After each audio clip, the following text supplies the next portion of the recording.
Luciana Gandini, bueno, una presentación hoy, aquí una charla con exalumnos de la UNR. Bienvenida, Rosario. Muchas gracias. Bueno, quería que me contaras un poco sobre esta charla que venís a dar acá y sobre de qué se trata.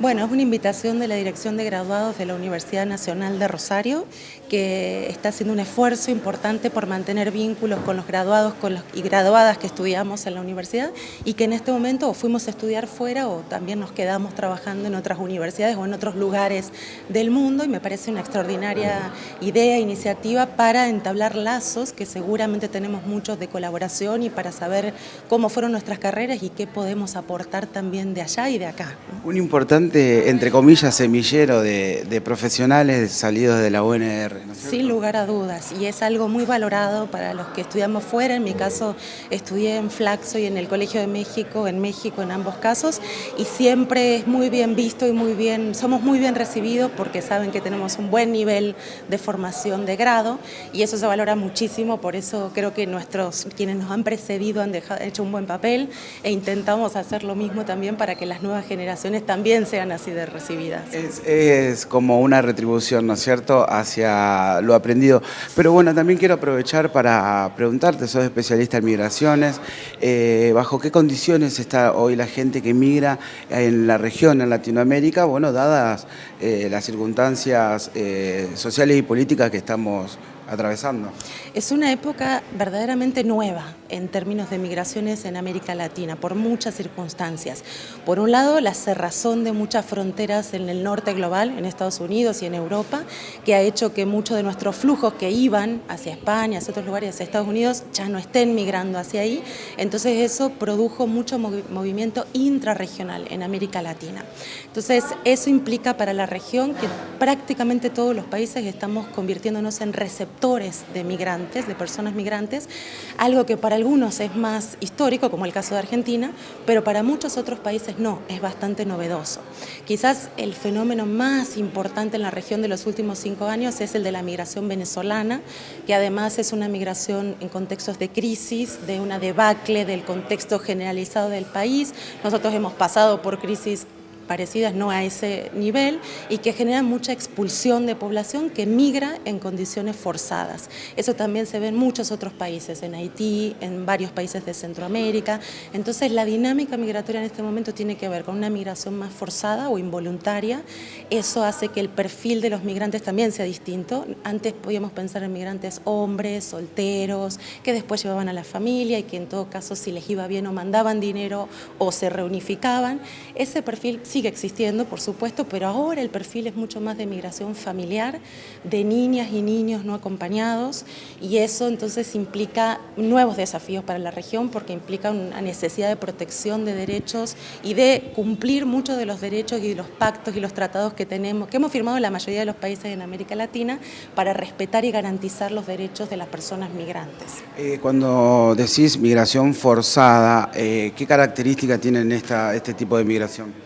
Se trata de personas que migran, posiblemente no lo hubieran hecho en otras condiciones y lo hacen fundamentalmente por violencias estructurales, institucionales, por persecución de pandillas, por el crimen organizado, por problemas medioambientales y por crisis económicas muy fuertes y generalizadas que generan un nivel de marginación muy importante, y incluido violencias también domésticas, ¿no? Entonces, a veces en los contextos se combinan varios de esos factores y obligan entonces a las personas a migrar en condiciones muy vulnerables, ¿no? Y eso es importante decirlo. Son personas que entonces a veces migran, quizás tenemos presente las caravanas migrantes de este año y del año pasado, migran, cruzan las fronteras a veces sin nada, con una mochila, con un bolsito o nada, porque es realmente escapar de una situación, y muchas personas dicen, pero ¿cómo puede ser que hagan eso?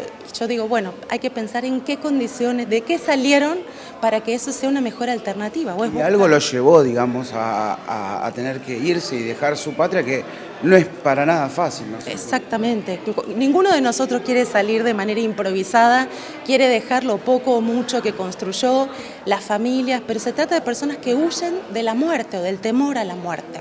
Y eso genera ahora todo un debate en todo el mundo y en América Latina también sobre personas que necesitan protección internacional, ¿no? De una protección jurídica, porque su vida realmente corre riesgo.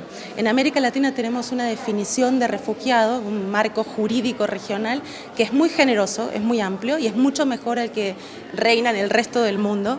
Justamente te iba a preguntar eso, la recepción de los países europeos básicamente han sido no muy agradables para los migrantes.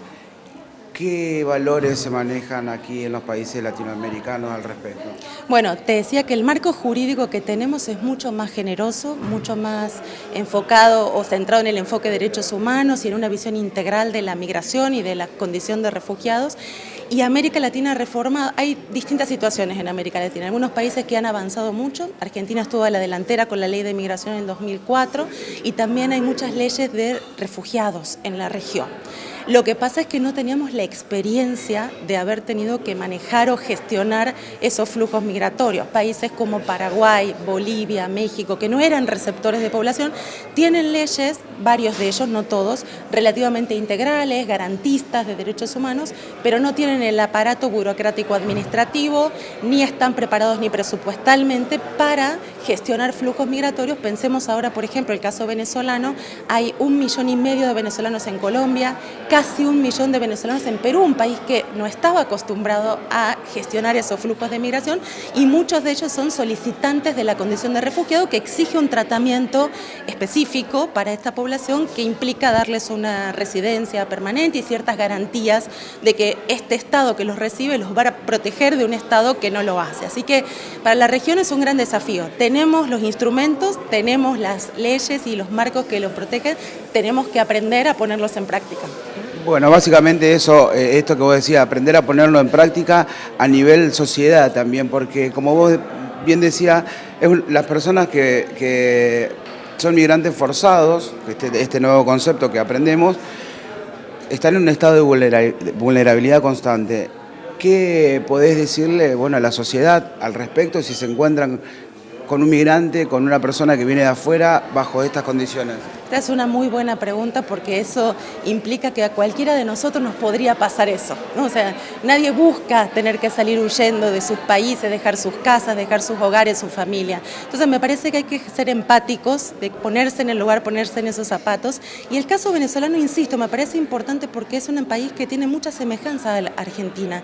Era un país más bien receptor de población, no expulsor, que tuvo un gran desarrollo en distintos momentos respecto a otros países de América Latina, pero que ahora se vio obligado en muy poco tiempo, tenemos casi 5 millones de venezolanos en América Latina, a salir. Entonces creo que eso nos debería hacer reflexionar que cualquiera de nosotros podría estar en esa situación, que aún con este flujo importante que estamos hablando de casi 5 millones, para cada país sigue siendo una cantidad pequeña.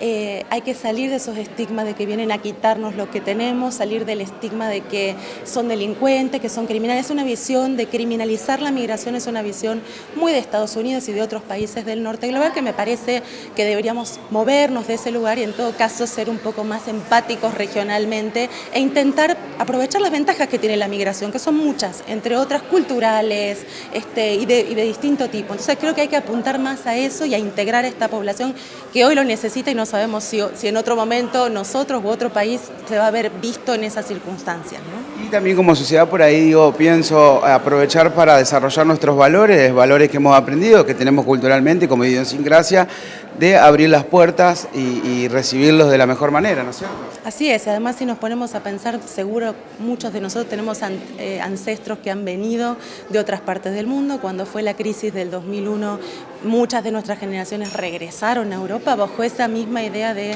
volvemos a donde son nuestros abuelos, recuperaron la ciudadanía, la nacionalidad. Entonces me parece que son situaciones cíclicas en la historia y tenemos un poco que aprender de eso y más bien valorar la parte positiva y no exagerar los aspectos negativos que muchas veces no son reales, ¿no?